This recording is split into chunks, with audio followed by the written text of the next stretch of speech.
और फरमाया इन्नल्लाह अब्दलकुम बिहिमा खैरम मिनहुमा यौमल अज़हा व यौमल फ़ितर।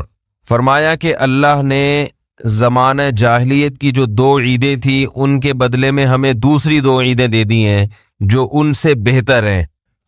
ये जो हमें दो ईदें मिली हैं गैर मुस्लिमों के त्योहारों से बेहतर हैं। ये नबी सल्लल्लाहु अलैहि वसल्लम ने हमें खबर दी है। भाई हर कौम में एक दिन होता है ना साल में मनाने के लिए, जिसमें वो जश्न मनाते हैं, कुछ खुशियां मनाते हैं, कुछ हुल्लड़बाजी करते हैं।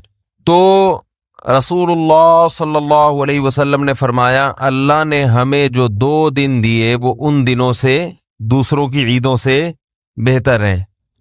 भाई कैसे बेहतर हैं? आप मुसलमानों की ईदों में और गैर मुस्लिमों की ईदों में फ़र्क देखें तो आपको बिल्कुल वाज़े नज़र आएगा। गैर मुस्लिम जब ईद मनाते हैं तो उसकी कोई लॉजिक नहीं होती। वैसे ही उन्होंने कोई दिन फ़र्ज कर लिया होता है कि इस दिन हमने खुश होना है। समझ में आ रही है बात? भाई इस दिन हमने क्या होना है? खुश होना। भाई वो हिंदुओं में होली होती है ना, आज होली मनाएंगे, बस चलो वो खुश हो जाएंगे। जब हम खुश होते हैं ना तो उसके दो वजह होते हैं, यानी दो तरीकों से इंसान खुश होता है। एक तो ये कि खुशी की कोई वजह हो। अगर कोई वजह होती है तो खुशी मनाए बगैर भी इंसान खुश होता है। अगर कोई वजह हो, वजह ना हो तो फिर किसी के मशवरे पे खुश होना थोड़ा मुश्किल काम है। भाई फिर लोग आपसे कहते हैं ना खुश हो जाओ, तो आप कहें क्यों खुश हूं? वैसे ही खुश हो जाओ। तो आप खुश होंगे लेकिन आपको खुश होने में थोड़ा टाइम लगेगा और फिर भी उस तरह से खुश हो नहीं पाएंगे। वो खुशी मसनूई होगी, बुनावटी होगी। जैसे एक हंसी फंकारों की होती है और एक वाकई किसी को हंसी आए, दोनों में फर्क होता है ना। अरे किसी ने लतीफा सुनाया, फिल बदीही आप एकदम खिलखिला के हंस पड़े, रोकने के बावजूद आप हंसी को रोक नहीं पा रहे। तो ये हंसी मनाई नहीं जा रही बल्कि बाकायदा अंदर से हंसा जा रहा है और इसको रोकना मुश्किल है। और एक हंसी वो होती है जो मनाई जाती है। जैसे फंकार लोगों को ड्रामे में स्क्रिप्ट लिख के दी जाती है कि इस मौके पे आपने क्या करना है? हंसना है। तो वो तकल्लुफ करके हंसेगा। जो जितना बड़ा एक्टर होगा वो उसी हिसाब से हंसेगा। एक रोना होता है कि आपको गम की बात सुनाई गई, आप रो पड़े। और एक रोना होता है कि आप किसी के मशवरे पर फंकारी करके बाकायदा रो रहे हो। बहुत से लोग, मिसाल सबको पता ही है कि वो बाकायदा ऑर्डर पे रोते हैं। तो याद रखो, जैसे एक रोना उसकी कोई रीजन होती है, रो पड़ता है, और एक बुनावटी रोना है। दोनों में जमीन आसमान का फर्क है। एक खुशी हकीकी खुशी, एक बुनावटी, दोनों में जमीन आसमान का फर्क है। ऐसे ही एक ईद वो होती है जिसकी कोई रीजन हो और एक होती है जिसको लोगों ने बैठ के खुद ब खुद फर्ज कर लिया हो। दोनों त्योहारों में जमीन आसमान का फर्क होता है। गैर मुस्लिमों की ईदें गढ़ी हुई हैं, बनाई हुई हैं। मुसलमानों की ईदों में कोई रीजन है जिसकी वजह से मुसलमान उस दिन खुशी मनाते हैं। हमें नबी ने दो ईदें दी, एक ईद उल फितर और एक ईद उल अजहा। ये अल्लाह ने दी है। असल में नबी तो महज नुमाइंदे हैं, अल्लाह के पैगाम पहुंचाने वाले हैं। ईद उल फितर में किस बात की खुशी है? अच्छा, खुशियों जो सच्ची मुच्ची की खुशी होती है ना, उसकी भी दो किस्में, एक रूहानी खुशी, एक जिस्मानी खुशी। अरे क्या हो गया? एक तो झूठी मोटी की खुशी होती है ना, वो जो फंकारों की, और वैसे ही हंस रहे हैं, वैसे ही मुस्कुरा के बात कर रहे हैं, अंदर से दिल छलनी है, लेकिन बहरहाल अपने रवैये से ये शो करना है कि हम क्या हैं, खुश हैं। कितने मज़ाहिया अदाकार खुदकुशी कर लेते हैं, हालांकि सुबह शाम हंसते हंसाते रहते हैं, लेकिन अंदर से दिल में कांटे चुभ रहे होते हैं बेसुकूनी के। तो जो सच्ची मुच्ची की खुशी है ना, सच्ची मुच्ची की खुशी, उसकी कितनी किस्में हैं? बोलो भाई। दो, एक रूहानी और एक जिस्मानी। आप जब मेहनत करके फजर की नमाज में उठते हैं, नींद कुर्बान करते हैं, दिल नहीं चाह रहा होता, इसके बावजूद आप वुजू करके जिस्म को पाक साफ करके फजर की नमाज में तकबीर ऊला के साथ शरीक होते हैं, और जब नमाज से फारिग होते हैं एक अजीब सी दिल में राहत महसूस होती है। जितनी मुश्किल इबादत होगी उसको करने के बाद उतनी ही ज्यादा राहत महसूस होगी। ये रूहानी खुशी है। अच्छे अमल के बाद इंसान को दिल में एक खास सुकून महसूस होता है। इस सुकून को क्या कहते हैं? रूहानी सुकून। ये वाला सुकून हर एक को नहीं हासिल होता। ये उन्हीं को होता है जिनकी रूह थोड़ी सी मजबूत हो, रूहानी कुव्वत हो उनमें। और गुनाह करने के बाद रूहानी तौर पर इंसान को बेसुकूनी महसूस होती है। रूहानी तौर पर, बोलो ना क्या हो गया, बेसुकूनी। गलत किया, करते हुए तो लुत्फ आता है गुनाह में, करने के बाद एक दिल मलामत करता है, गलत किया मैंने। कितने लोग हैं कत्ल हो जाता है, कत्ल के बाद शर्मिंदा होते हैं, गलत हो गया। जुल्म किया, जुल्म के बाद दिल में बेचैनी शुरू हो गई।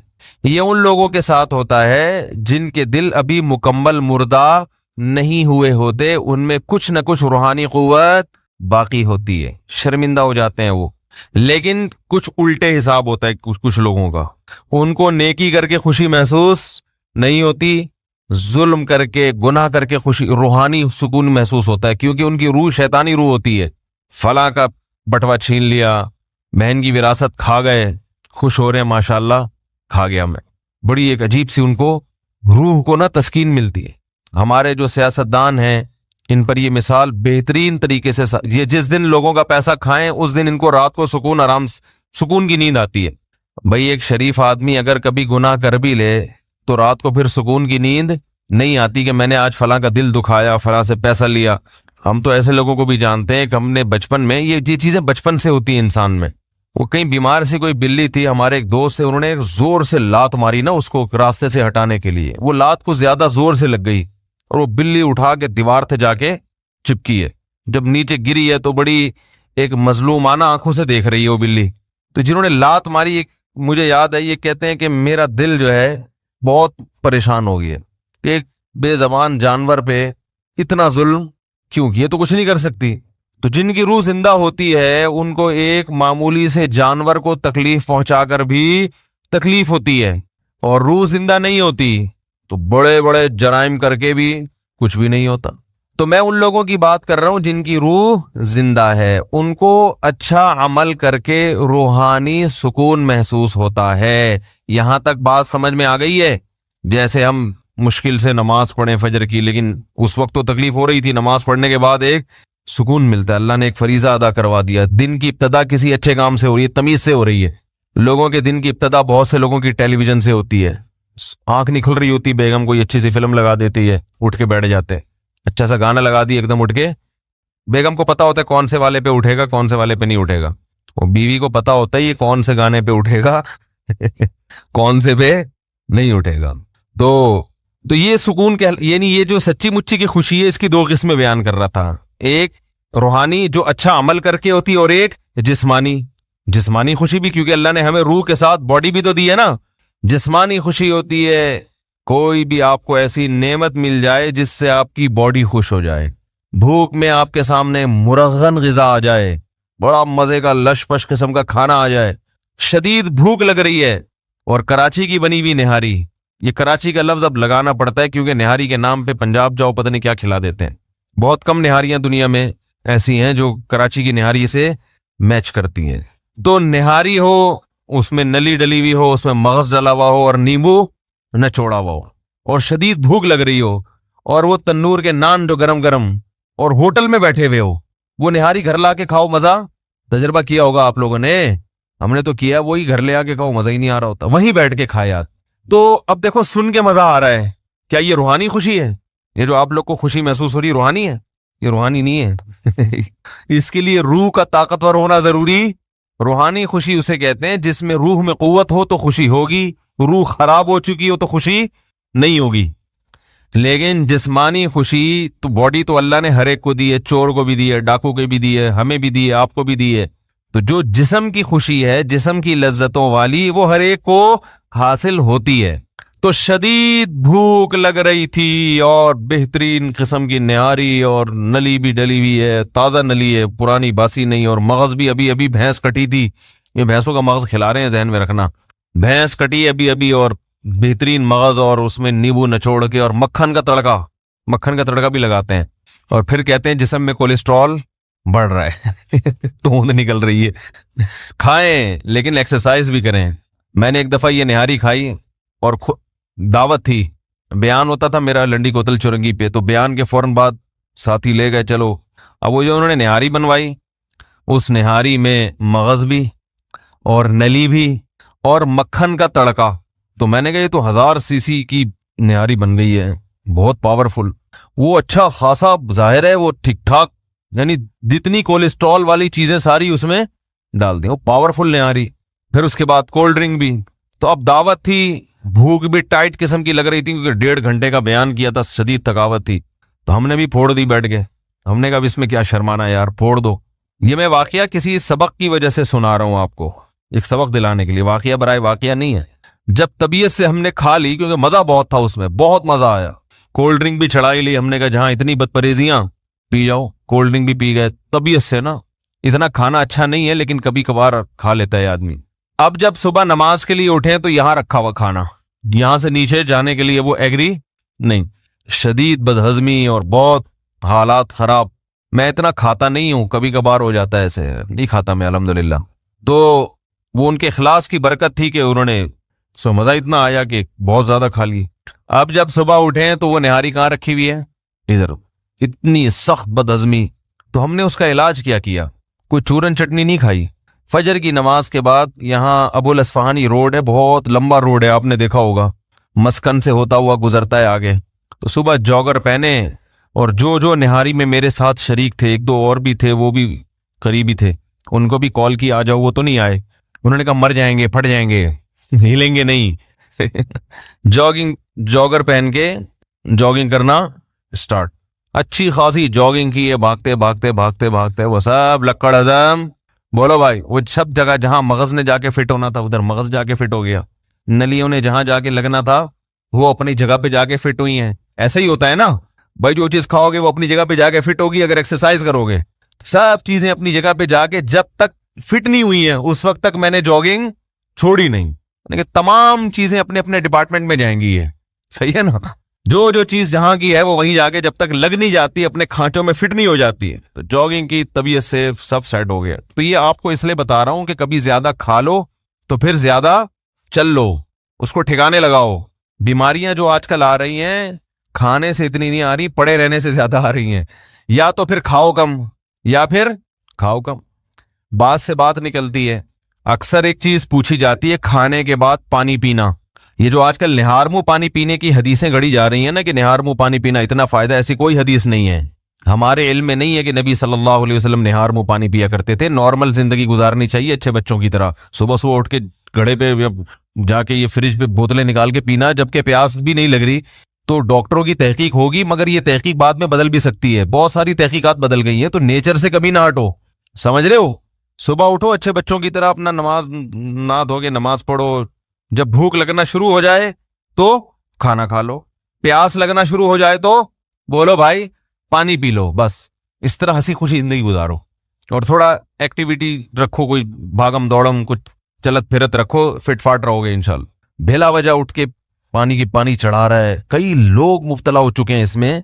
फायदे हैं इसके, मैं नहीं कहता कि फायदा नहीं है, साइड इफेक्ट भी हैं।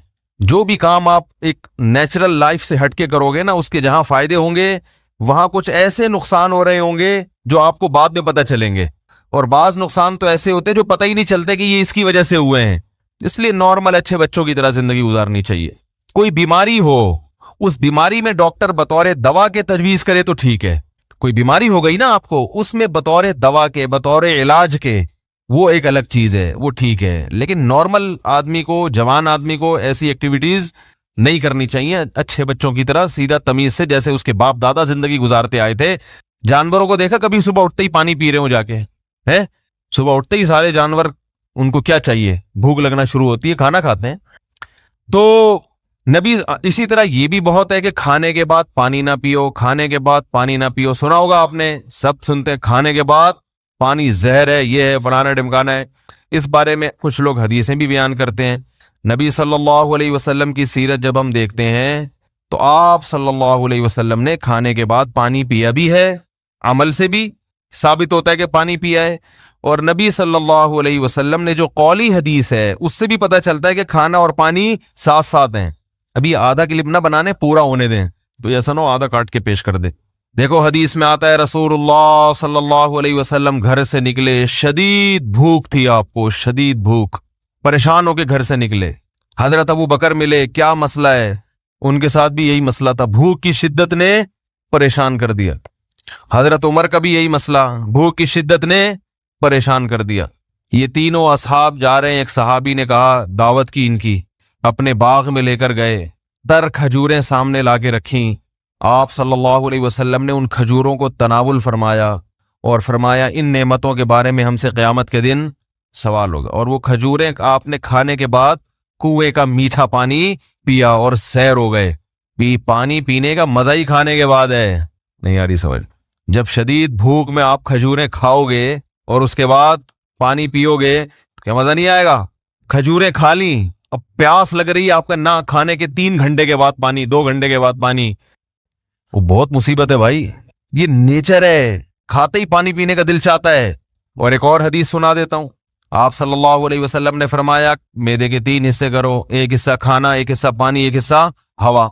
तो ये जो एक हिस्सा पानी और एक हिस्सा खाना, इसका साफ मतलब है कि खाने के साथ ही पानी है, तभी तो उसके लिए जगह छोड़नी है। क्या हो गया? अगर खाने के 2 घंटे बाद पानी होता तो 1/3 खाना तो वो हजम हो चुका होता है, फिर तो पूरा मैदा पानी के लिए तैयार है। तो दोनों हदीसों को मिलाएं तो रिजल्ट क्या सामने आएगा कि खाना पानी कुरान में क्या है, कुलू वशरबू, खाओ और पियो, खाओ और पियो। तो खाना पीना इकट्ठा है। लेकिन दोनों हदीसों को हम साथ मिलाते हैं, आधी हदीस लोगे ना, आधी नहीं लोगे, फिर मसला खराब होगा। दोनों को साथ मिलाते हैं। एक हदीस में आ रहा है खाने के बाद आपने पानी पिया और खजूर के बाद, जिसमें आमतौर पे मना किया जाता है। और दूसरी हदीस में आ रहा है कि 1/3 खाना, 1/3 सांस लेने के लिए जगह। इतना भर के खाते हैं कि सांस ही नहीं आ रहा होता, वो फेफड़ों की जगह नहीं मिल रही होती फूलने के लिए। और 1/3 पानी। तो पता ये चला कि ये पेशकश उसके लिए है जो 1/3 खाना खाता है। समझ में आ रही है बात? इतना खाना खाओ कि पानी के लिए जगाओ। आजकल जो मना किया जाता है खाने के बाद पानी से, उन लोगों को शायद डॉक्टरों की मुराद वो लोग हों या सब लोग ही ऐसा कर रहे हैं, वो यहां तक खाते हैं। उसके बाद जब आप पानी पिएंगे तो वो खाना फूल जाता है या और मसाइल पैदा करता है, वो जगह बचती नहीं है। उससे नतीजा क्या निकलता है? बदहजमी। तो वो थोड़ा खाना अगर खाया जाए तो उसके बाद पानी पीने में कोई हरज नहीं है, बल्कि फायदेमंद है, क्योंकि नबी ने जो काम किया वो नुकसानदेह नहीं हो सकता। दूसरी बात यह कि पानी किस किस्म का पीना है। हमारे नबी ने जो पानी पिया वो कुएं का, वो एक नॉर्मल टेम्परेचर होता है उसका। और हमारे यहां जो खाने के बाद पानी पिया जाता है वो फ्रिज का निकला हुआ ठंडा ठाठ। समझ में आ रही है बात? उससे मैदे का क्या हो जाता है? बेड़ा गर्क। ये जो हमारा मैदा है ना, ये क्लॉकवाइज घूमता है ऐसे, यानी मेरे लिहाज से देखें ना, यूं करके घूमता है, आपके लिहाज से यूं करके घूमता है, ये ऐसे घूम रहा होता है ये। तो जब आप ठंडी ठाठ चीज पानी इसमें डालते हो तो इसकी जो घूमने की हरकत है वो सुस्त हो जाती है, और वो जो खाना है वो मुख्तलिफ किस्म के खांचों में फंस जाता है। ठीक है ना? जैसे एक चीज घूम रही हो ना भाई, वॉशिंग मशीन है, वो घूम रही हो तो कपड़े घूम रहे होते हैं। अगर वो उसकी स्पीड स्लो हो जाए, या और कोई चक्की है जो अपने घूम रही है, पीस रही है, तो जाहिर है फर्क पड़ता है ना, उसकी रफ्तार स्लो हो जाए। तो मैदे की रफ्तार ठंडे होने की वजह से क्या हो जाती है? तो उससे कब्ज होता है और दर्जनों बीमारियां पैदा होती हैं। तो पानी खाने के बाद पी सकते हैं आप, बशर्ते कि खाना आपने तमीज से खाया हो और पानी का टेम्परेचर बहुत ज्यादा कम ना हो, ठंडा पानी ना हो। समझ रहे कि नहीं समझ रहे? तो इस बारे में जो हदीसें पेश की जाती है ना, खाने के बाद पानी ना पीना, वो सही नहीं है। और अगर गर्म पानी पिया जाए जो चूल्हे का गर्म हो, वो तो हाजमे में और मदद देता है, जो कहवा जिसे कहते हैं, वो तो और थोड़ी मदद देता है हाजमे में। लेकिन मैं नौजवानों को कहता हूं वो ना पिए, तमीज से जिंदगी गुजारें, बस पानी पिए आराम से। खैर, कहां से कहां बात चली गई अभी। वैसे भी तो मैं ये कर रहा था कि देखो खाना, वो हमने वो निहारी खा ली ना, वो फिर हमने जॉगिंग की, अल्लाह का शुक्र है सेटिंग पे अभी तक, देखो सेटिंग पे लग रहा हूं ना, तो इसी वजह से अल्लाह ने बचाया हुआ है। तो जिस्मानी खुशी क्या होती है? शदीद भूख में कोई चीज सामने आ, कोई नेमत मिल जाए, पैसा आ गया अचानक, तो ये क्या है? जिस्मानी खुशी। तो मुसलमानों के जो त्यौहार है ना, त्यौहार, उसमें नंबर 1 खुशी सच्ची मुच्ची की होती है, झूठी मूठी की, यानी फर्जी खुशी नहीं होती कि आओ खुश हो।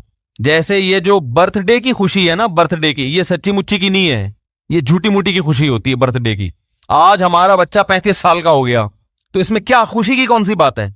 लोग कहते हैं इस बात पे खुश हो रहे हैं 35 साल कामयाबी से गुजार दिए, अभी तक मरा नहीं है।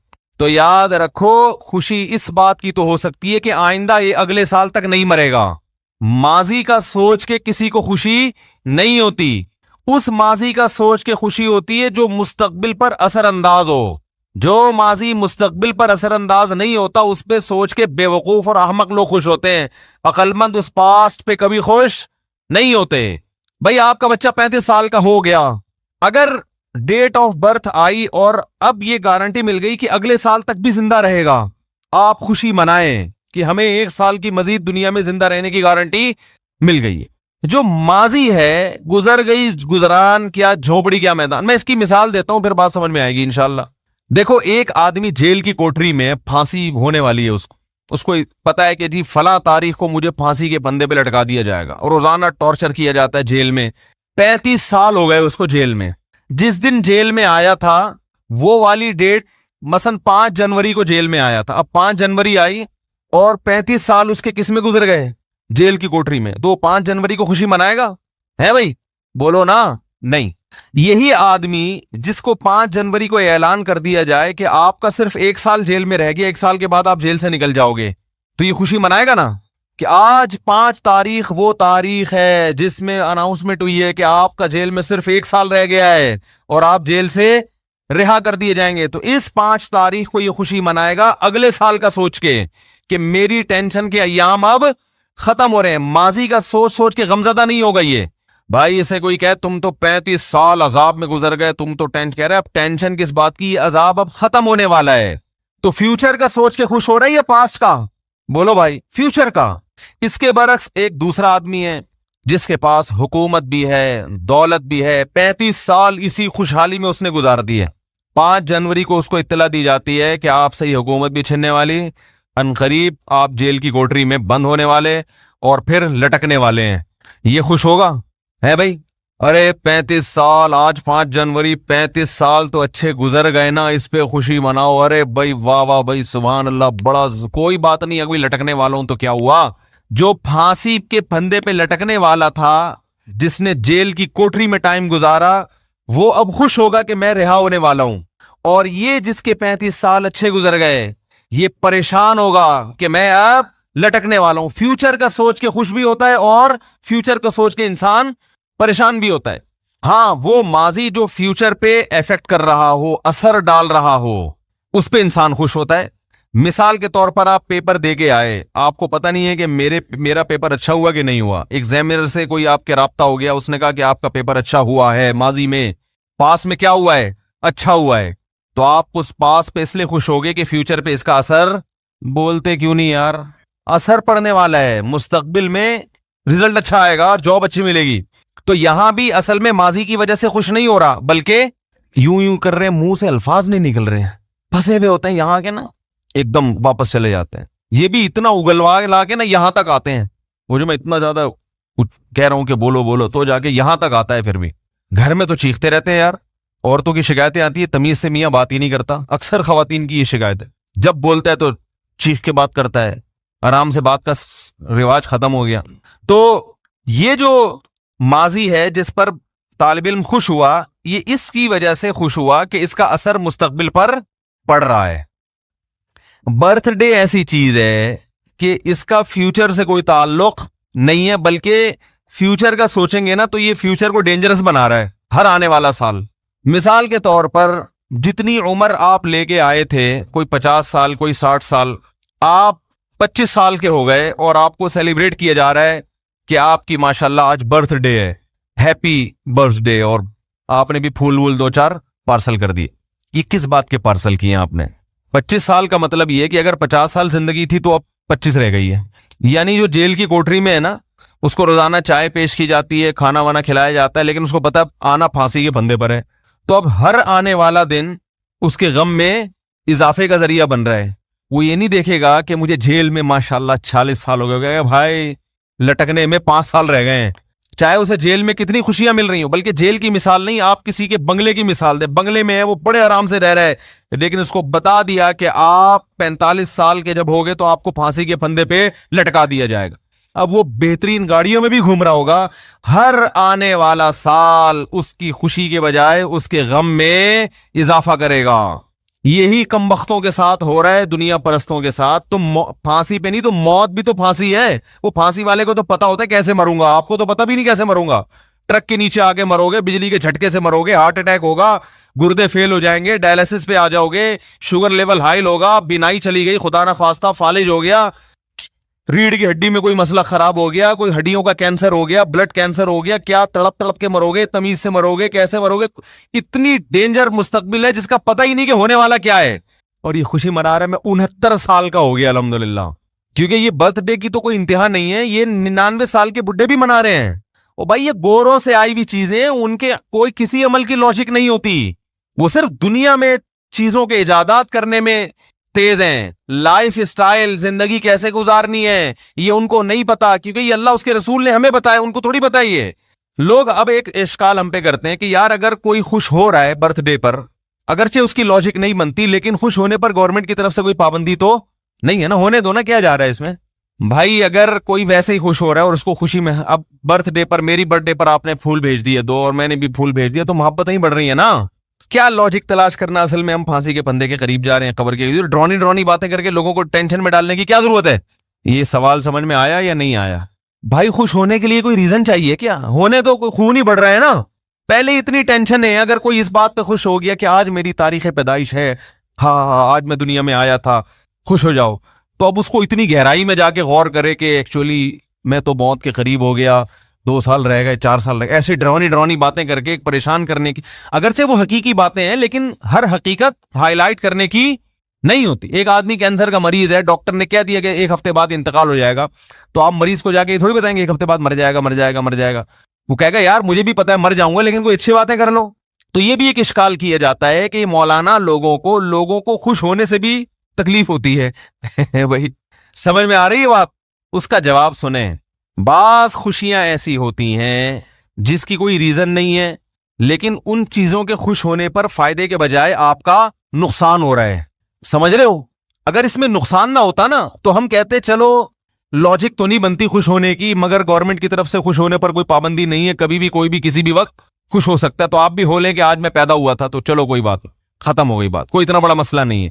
कैंसर का मरीज को पता है कि 1 हफ्ते बाद मैं मर जाऊंगा, लेकिन वो कह रहा है कि मैं 6 महीने बाद मरूंगा, हालांकि हमें पता है कि झूठ बोल रहा है, लेकिन हम भी अप्रिशिएट करते हैं, हाँ भाई हमने भी यही सुना है कि आप 6 महीने बाद बनेंगे, चलो बेचारा खुश हो जाएगा।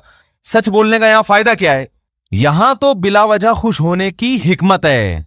मरीज को तसल्ली देने का हुक्म है, मरने वाला भी हो तो आप तसल्ली देंगे कि नहीं मरेगा इंशाल्लाह भाई, जिंदगी मौत अल्लाह के हाथ में, हो सकता है बच जाए, क्योंकि यहां फायदा है। क्योंकि टेंशन में इतने दिन जिंदा रह के क्या करेगा वो। हत्ता के नबी सल्लल्लाहु अलैहि वसल्लम ने फरमाया, जिसकी मौत का वक्त हो उसे उम्मीदें दिलाओ, उम्मीदें। खुद भी हुक्म है कि उम्मीदें सोचो, अपने गुनाह को उस वक्त क्या सोचो कि अल्लाह की रहमत को, कि अल्लाह बख्शिश करेगा, क्योंकि अब अमल का दरवाजा तो बंद, अब जहन्नम के खौफ से फायदा क्या होगा। भाई जवान था, अल्लाह के खौफ से डरता, गुनाह छोड़ देता ना, खौफ का फायदा था। अब मरते हुए आदमी को खौफ का कोई फायदा नहीं है, गुनाह तो वैसे ही छूट गए इसके, अब बिला वजह डरेगा जहन्नम से, तो क्या फायदा है इसका। वो तो जहां जाना है वो तो अल्लाह लेके जाएगा। अब थोड़े दिन रह गए, उसमें उम्मीदें दिलानी चाहिए उसको, भाई आपने बड़े अच्छे अच्छे अमाल भी किए हैं, हमें पता है आप बचपन में घंटियां बजा के भागते थे, लेकिन सॉरी भी कर लिया करते थे, ठीक है ना। हमें पता है आप मोहल्ले के बहुत बड़े चोर थे, चप्पल चुराया करते थे, कोई बात नहीं, लोग तो पता नहीं क्या क्या चुरा रहे हैं, पूरा अरबों डॉलर चुरा के भाग गए, आप तो सिर्फ चप्पल चुराया करते थे। अब यही तसल्लियां इस जमाने में दी जा सकती हैं, इतना नेक तो कोई यही नहीं कि कुछ करता ही ना हो ना, तो इस किस्म की तसल्लियां उसको दी जाएंगी, यार चप्पल चुराए हैं ना, किसी का दिल तो नहीं दुखाया, समझ रहे। तो तसल्ली, क्योंकि यहां फायदा है तसल्ली का, और तसल्ली ना खुश ना होने में कोई फायदा नहीं है, नुकसान ही नुकसान।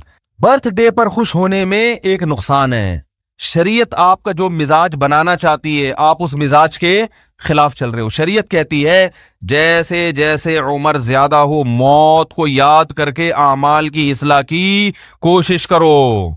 हो रही है उम्र मिसले बर्फ कम, चुपके चुपके रफ्ता रफ्ता दम बदम, नजर सुए दुनिया कदम सुए मरकद, कदम तेरे सुए मरकद हैं, कदम मरकद कहते हैं कब्र को, कदम तेरे कब्र के रोज बरोज करीब जा रहे हैं, और नजर दुनिया की तरफ, पीछे मुड़ के देख रहा है, खाई में गिरेगा।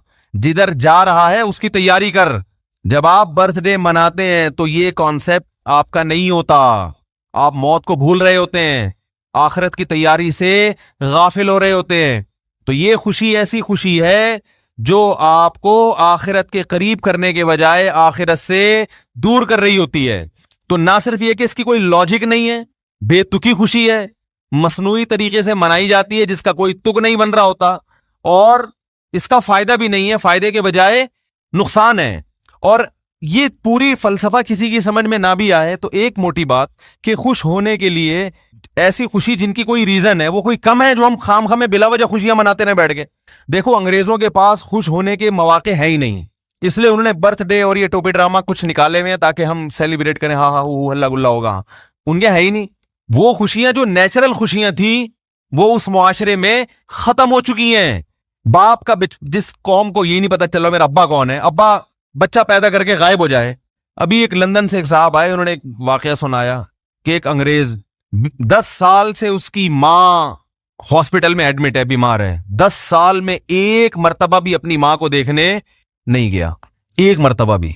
जिस दिन इंतकाल हुआ है उस दिन थोड़ा सा आंखों में आंसू आए और कहा कि मुझे गम है कि मेरी वालदा दुनिया से चली गई, और ऑफिस में एक सेकंड के लिए भी लेट नहीं होता था। बात आ रही है समझ में? मैंने पिछले बयान में एक वाकया सुनाया था ना, जो लोग गैर मुस्लिमों की बड़ी तारीफें करते हैं, वो एक मशहूर फितना है, अभी क्या बार बार नाम लूं। उन्होंने बड़ी गोरों की तारीफ की है कि अंग्रेज अगरचे उनमें जिना भी है, हाँ गे सेक्स का रिवाज भी आ रहा है, और ठीक है कुछ बुराइयां हैं, लेकिन फिर भी बहुत सी चीजों में हमसे बहुत अच्छे हैं। फिर अपने मुआशरे की बुराइयां पेश की। हमारे यहाँ कोई बुरके में भी खातून जा रही होगी ना, बेचारी का चेहरा खुला हुआ हो तो लोग घर तक पहुंचा के आते हैं, इतने ठरकी हैं बदनजरी में। वो किसी का दिल नहीं दुखाते अंग्रेज। हम तो सुबह शाम लोगों को ठगते हैं, वो ये करते हैं, वो ये करते हैं, वो ऑफिस टाइम पे आते हैं वगैरह वगैरह। तो मैंने उसकी एक मिसाल दी थी, वो मैं दोबारा दोहराता हूं।